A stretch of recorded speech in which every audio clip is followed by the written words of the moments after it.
Hello, friends. I'm Rosie Acosta, your host and guide on this journey to self-discovery and radical love. I've walked a path filled with challenges. Growing up in East LA during the '92 LA riots, it left me searching for meaning, for mentors, for a way to truly understand the purpose of life. But you know what I found? The power of conversation. As a first-gen Mexican American, these conversations became my compass, offering insight, support, and an endless amount of inspiration. So I decided to create a space where we can share these conversations with you, our community. And that's how the Radically Love podcast was born. Join me as we dive into topics like mindfulness, spirituality, self-love, and the keys to overall healthy living. I'm joined by my dear friend, fellow author, producer, and teacher, Tessa Tovar. Hi, I'm Tessa, and I'm grateful to be part of this community because it teaches me so much about what it means to be human. Ever since I was a little one, I was always asking my dad the deeper questions in life. Why are we here? What happens when we are gone? What is the purpose of life? I love this show because I get to ask the questions that cut right to the meaning of life. I've learned that no matter how much we want the path to be clear or straightforward, it rarely is. And that is actually part of the beauty that creates a radically loved life. Please do us a favor, share the episodes you love with your friends, and leave us a review. Together, we'll learn how to create a life that's truly, deeply, radically loved. Let's begin.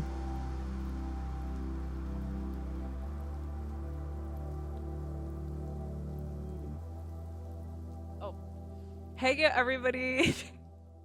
I just saw what was happening and I'm like, oh, we're recording. Hello, everybody. Welcome back to another episode of the Radically Love podcast. Tessa is cracking up. Today, I am so honored and it is my privilege to introduce today's guest. I have been such a fan of his work. It is none other than Luis Rodriguez. He's an American poet, novelist, journalist, critic, and columnist. Luis is recognized as a major figure in contemporary Chicano literature. For Luis, poetry is soul talk, a prophetic act, a powerful means to enlarge one's presence in the world. He is truly, truly OG. I mean, like he really is. And I was so grateful when my older sister, she teaches at East LA City College. She connected us and I just thought, wow, like somebody who is so iconic. I would love to chat with him about writing and his creative process and yeah, just his process of being such an icon. Here's our conversation with Luis Rodriguez.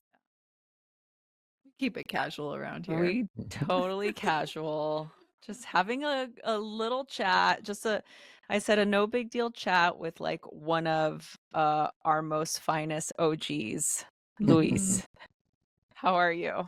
I'm doing really great. Thank you for having me on your show. Do you know that it was my sister Maria that connected us? Yeah, she sent me an email, I think. Yeah. Yeah. My sister connected us, which I'm so grateful for. We were actually talking about I think we were talking about always running.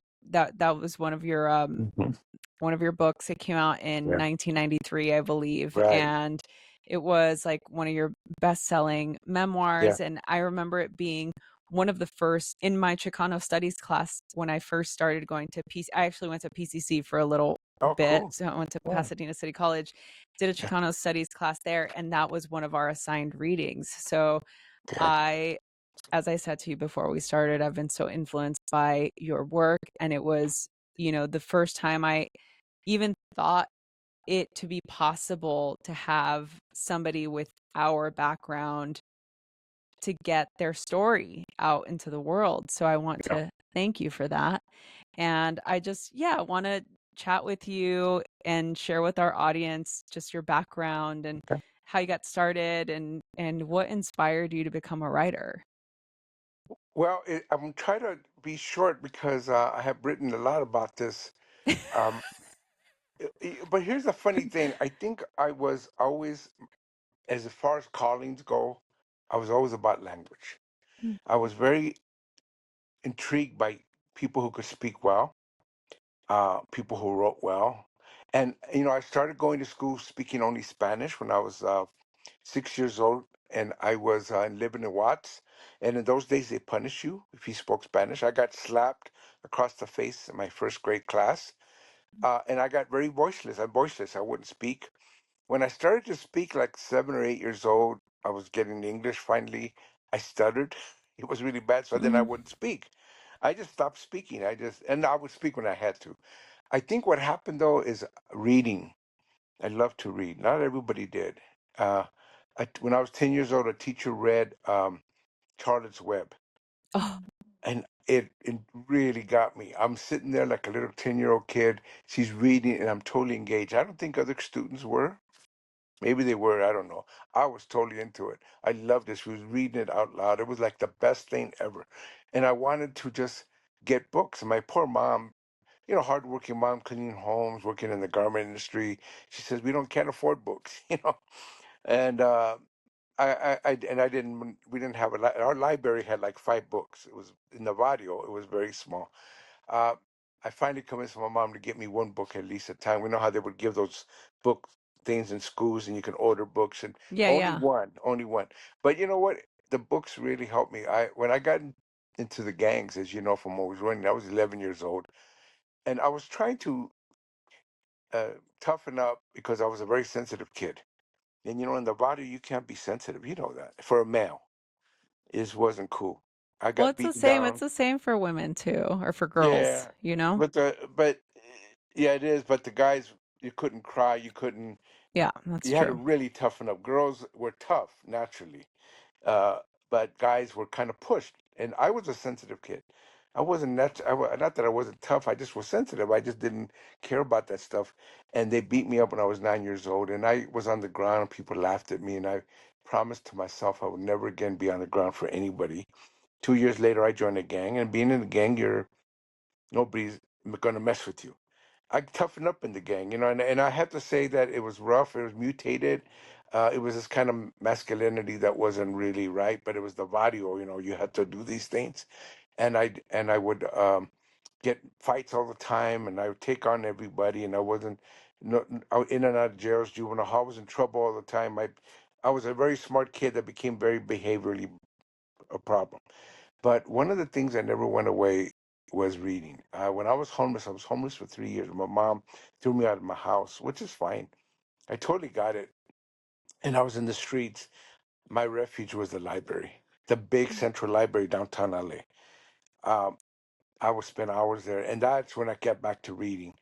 And I read, especially the Black Power books that were coming out in the 60s. There was no Chicano books that I could tell.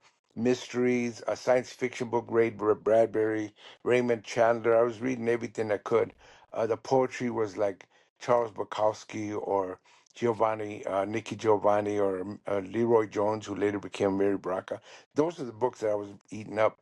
And it really helped me because I really loved to read, and it helped me advanced my thinking. I wasn't going to school, but I was learning more than even kids that went to school. I didn't know this because I eventually went back to, I had a mentor who came into my community and really saw something in me and got me to paint murals because I did graffiti. And he says, "You want to be a muralist?" Got me to go back to school. I didn't want to, but I led 3 walkouts. I was very active in the school. It's all always running. And um, he could see when I met him, he thought it was strange that I knew Grapes of Wrath by John Steinbeck. So you know that book? Yeah, I read the book. It's a great book. He says, "You are no kidding," because I was a tough guy, Yeah. but I love to read. Um, and I think that's what it was. He saw me and pushed me to be more into what I really wanted to be eventually, was language, writing, speaking. And I did that. It took me many, many years, but I was always intrigued whenever I heard good speakers like organizers in the community, unionists, and I was like totally like, I want to be like these people. And then when I started reading the books, eventually I had this crazy idea that I could write books. Who would think that? I never was supported by anybody in my family. Um, my dad would bring books home, which I think was helpful. And my mom liked to, when we were kids, declamación, the poetry from Mexico, where they had to memorize. He would do that for us. It was beautiful. Uh, but when I started to become a writer, I was in all this trouble. I was in heroin for 7 years. I was in and out of jails. I got out of all that, and then I worked in the industry. When I told people I wanted to be a writer, they gave up on me. They said, he's gone. He's lost. They really thought it was the worst thing. My mom, pobrecita, threw away all my writing from when I was a teenager. She just threw it away. She got rid of all my murals, the plywood murals. It's okay. I get it. My parents were hardworking Mexican migrants. You know how it is. Yeah. ¿Por qué no trabajas? Qué pérdida de tiempo, Yeah. arte, escritura. They didn't think it was right. I don't really blame them because I think that's just the way it grew up. My mom was picking cotton when she was 9 years old in South Texas. So they grew up, that's what you do. So when I told them I wanted to be a writer, they gave up on me completely. It's like, that's it. He's gone. But over the years, it turned out to be the right thing. It turned out to be the thing that helped me stabilize myself, get myself known. I started writing a lot of books. As you know, I got 17 books now. Always ready to come out in Wow. 93, like you said, and it opened up all these doors. I quit all my work. I was working actually I was a journalist. So at the time, I was working for CNN, for NBC as a radio writer, reporter. And I gave up everything, quit everything to become the independent writer that I've become since then. And over the years, my mom finally, I'll tell you a funny story. I opened up a bookstore, Culture Center here in LA. I moved back from Chicago to LA. It's called Tia Chucha Centro Cultural and Libreria bookstore.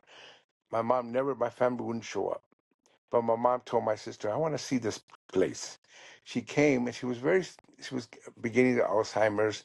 She was in a walker, those metal walkers, and she had lymphoma. She was not doing very well. But she came in there and I showed her the place and the bookstore and the performance space and the cafe and the art gallery. And she looked at everything. She started to cry, my poor mom. And I asked her in Spanish because she never spoke English. I told, Mom, why are you crying? I didn't build this place so you would cry. And she goes, you know what, mijo? She goes, I think you're finally going to be okay. I was like in my mid 50s, but it was like a blessing that I was waiting. You know what I'm saying? Waiting for a Yeah. blessing. Finally, she finally looked at it and says, yeah, I think you're finally going to be okay. And it's better to have that happen eventually. Um, so I tell that story because I think eventually that what became my destiny, my calling. That's what I needed to do. That helped stabilize me from everything. From I been sober for 30 years. Because after I left go the drugs, I ended up drinking for 20 years, and I've been sober now, and I've been raising families and doing a lot of community work, and a lot of it was because I found my place in this world. I'm I, just like go so ahead. fascinated because I think it's, I can relate to everything, obviously, that you're saying coming up from the same type of background. Obviously, you know, many years later, I mean, I grew up in the early 90s, right, in East LA Yeah. and having that And sort of and it's true, similar. you're right. In East LA, girls have to be tough too. That's just the Yeah. nature of being in the barrio. Yeah. Yeah, it's just like the law of the land, but what I tell people a lot of the time, it's like you don't know any better because that's just what you're in. There Yeah. is no that's just the that's a normalization of your environment, Yeah. and I feel like for me just reflecting back on that time and sort of this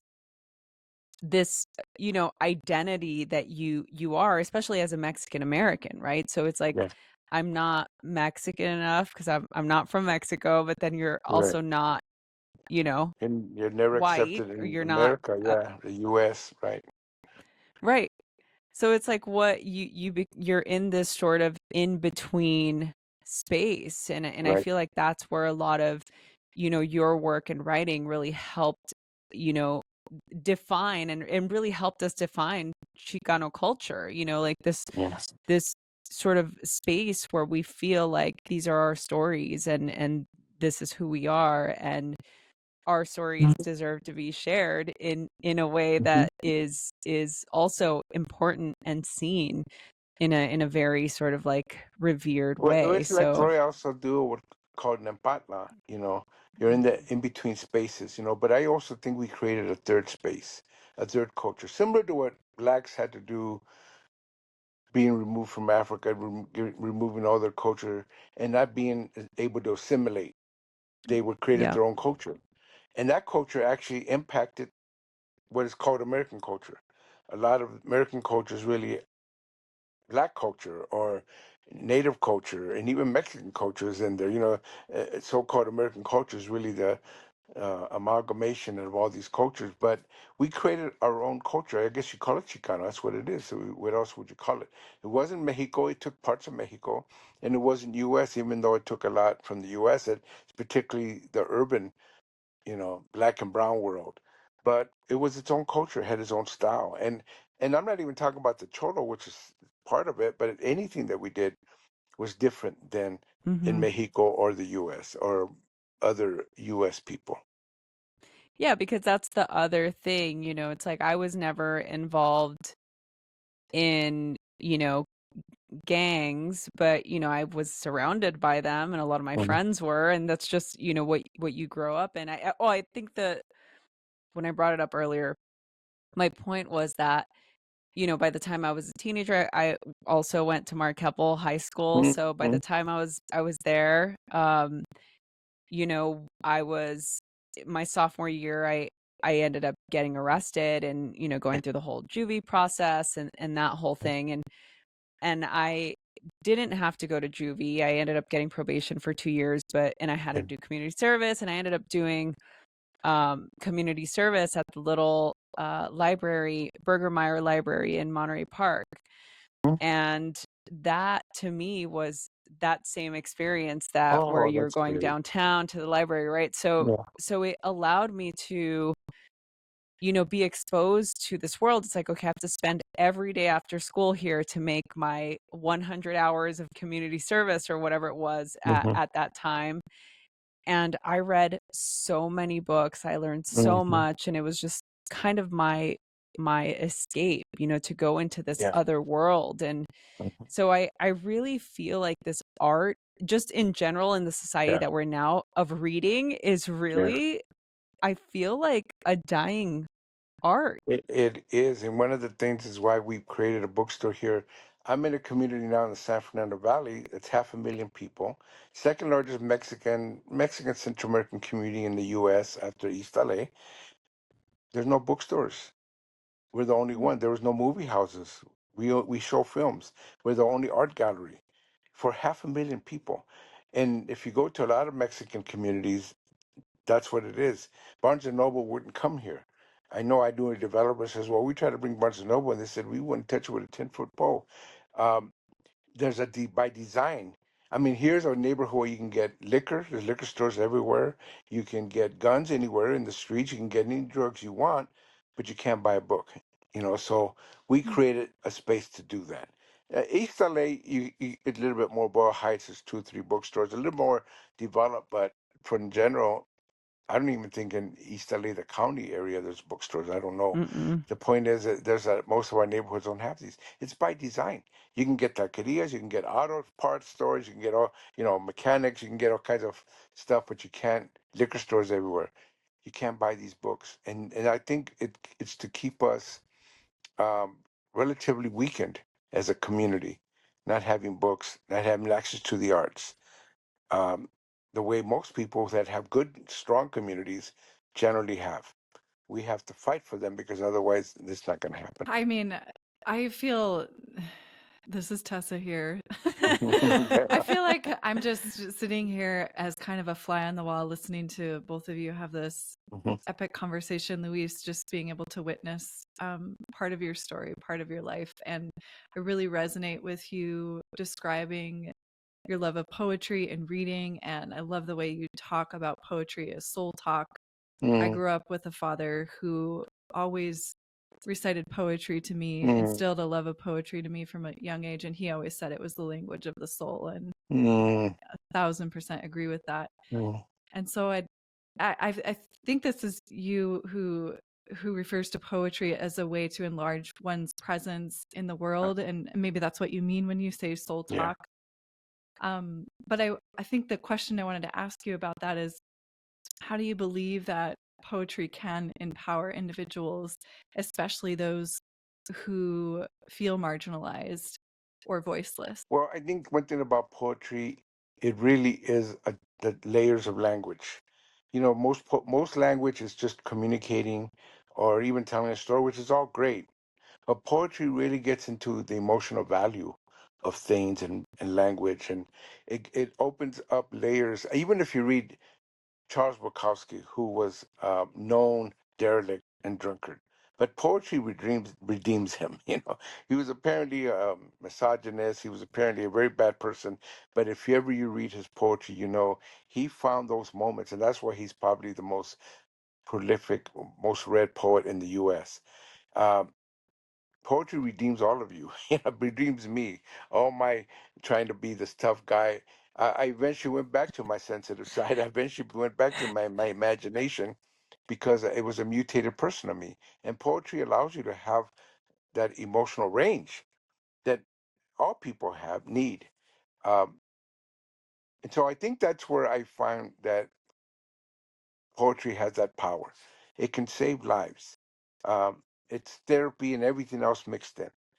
I don't see poetry just as a nicer way to write, a nicer way to say things. I look at it as really um, digging deep into delving deep into who you are and forcing you to be truthful. Even if you make up stuff, poetry you can make up stories, but the truth has to come out. Um, and I think that's why I love it. When I hear a good poet, a good poem, I know they're touching some truth. Oh, I love that. That is so, and it's so true, right? I think when I first started writing, that was my sort of attempt. I mean, it's terrible and it'll never see the light of day. But it did give me an opportunity to write out, certain feelings that I was having. And um even in writing, when I wrote my first book, only book at this point, working on a second. But my when I wrote it's called You Are Radically Loved, A Healing Journey to Self-Love. And I talk about my story growing up in East LA, and sort of the trials and tribulations of that, and sort of how finding practices like yoga and mindfulness and shifting my mindset really helped kind of change my life and put me in a different um put me on a different path, right? And so now, like, my passion is to teach this to the world. And I some of my most um passionate work that I do right now is I volunteer for a prison project for an organization called Rehabilitation.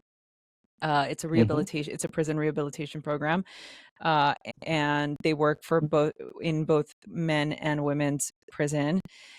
And what I'm finding is that a lot of that work, a lot of the sort of um, practices or things that helped me in my life now, bringing them into an institution like that, I'm seeing the sort of benefits that not only this still has now for men and women that want to rehabilitate, but like how impactful this could be for people that are younger, right? Like the younger kids, to understand the power of poetry, the power of authenticity, the power of story, the power of just having Yeah. that encouragement of expression and writing and creativity, and how that plays a role in our heart, right? I mean, Tessa, you Mhm. know that we just had this conversation with Kimberly Snyder, who was just on the show talking about her book, The Hidden Power of the Five Hearts. And but the way that this relates, Luis, to you and your work is, I think it's so important for us to be able to really go into that space of the arts, right? Yeah. Creativity, writing, creating stories. So how do you feel now, like it's 2024? You just said that you opened up a bookstore in an area where there's more liquor stores Yeah. than tools for us to Right. enhance our well-being. um what can we do just as a society to begin to shift that, or as a people, like as people in the community, like what can we do to begin to instill more of that change? Well, I think it's a very basic one, but I think it is revolutionary and radical. One of the things is that I also do that work. We have a program out at the It's called Trauma to Transformation, where we do exactly what you're saying. We bring in poets, drummers, writers, artists into the juvenile hall. We have the largest juvenile lockup 5 minutes from the Achuchas called NIDARF. We have the juvenile probation camps we go to, and we go to the prison, women's and men's prison in Chino. And we do this with art and music and dance and writing, and it's transformative. I think that if we did more of this, really in every community, I don't think we would have kids wanting to die on fentanyl, which is happening quite a lot. I lost a grandson to fentanyl.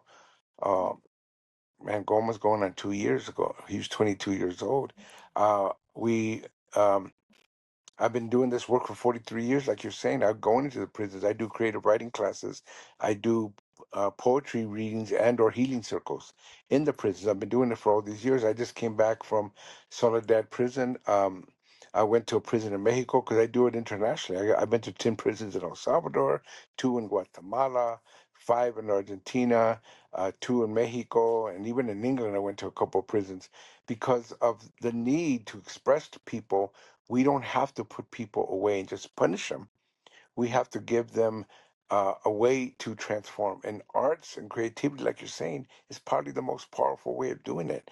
It's proven by all civilization. The arts is what made them move through the world. And we've forgotten that. Now we're becoming so how do you say, just um, practical minded, pragmatic, that we forget how the arts pulls you through everything. When there's chaos, that the way to go isn't through more order, it's through creativity.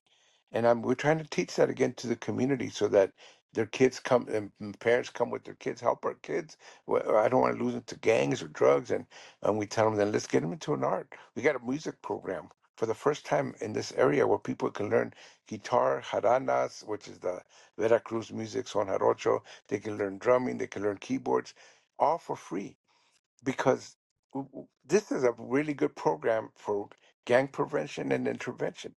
And we don't call it that, but that's what it does.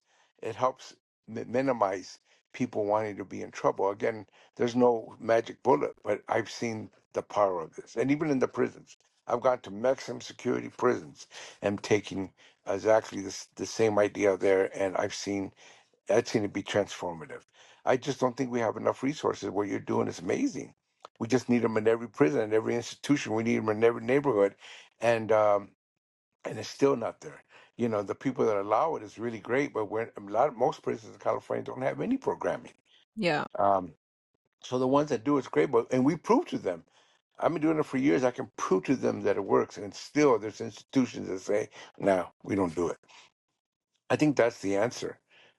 It doesn't require billions and billions of dollars. You know, people think it costs us more billions to put people away, to have to house them and feed them, and keep them warehoused, and keep them away from any human endeavors that's meaningful, than it does if we just gave it to them for free, practically. It doesn't require that much. So I really feel like what you're pointing to is the answer. Work on something that human beings already have. You don't have to introduce them to things they don't have. Yeah. I Oh, love that. Thank you, Luis. I want to be mindful of your time.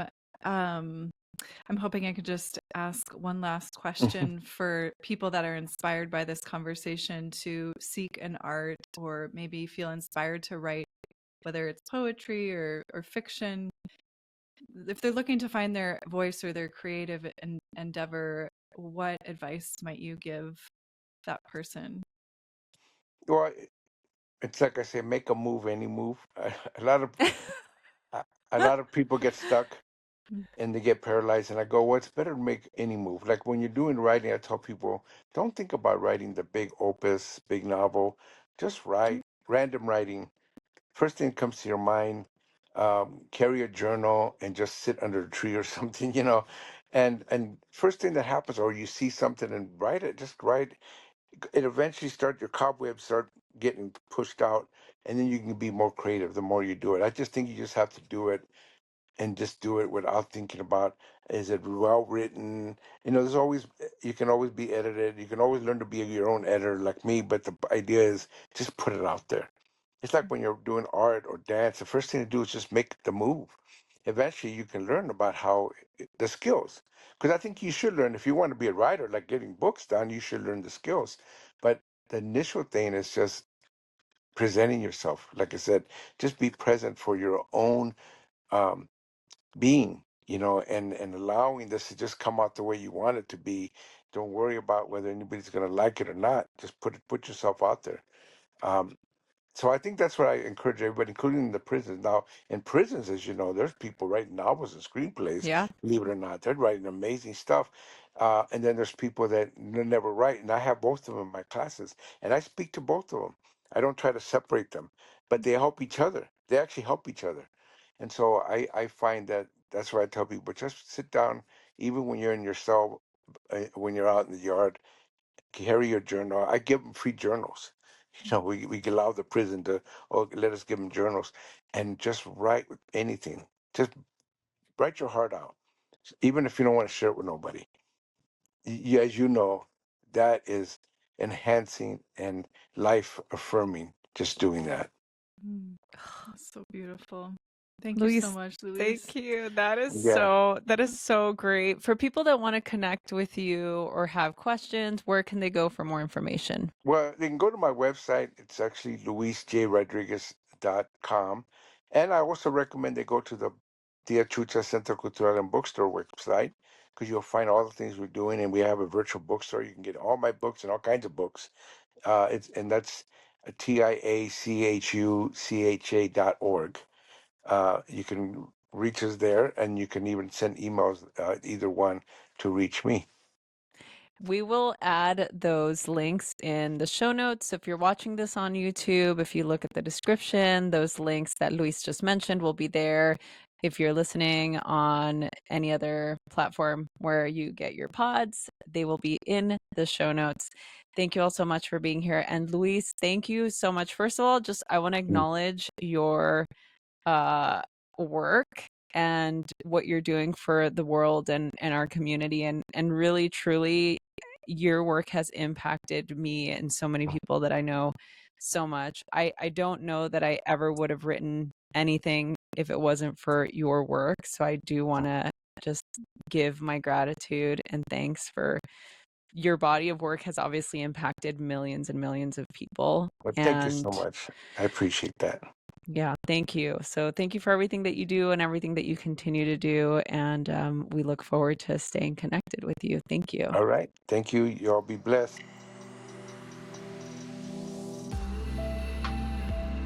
Hey, friends. Thank you so much for listening to the Radically Love podcast. Don't forget to subscribe, rate, and review wherever you get your podcast. It really helps. Also, don't forget to check out the Mindful Love Hub on Substack. This episode was produced by Tessa Tovar, music by DJ Taz Rashid.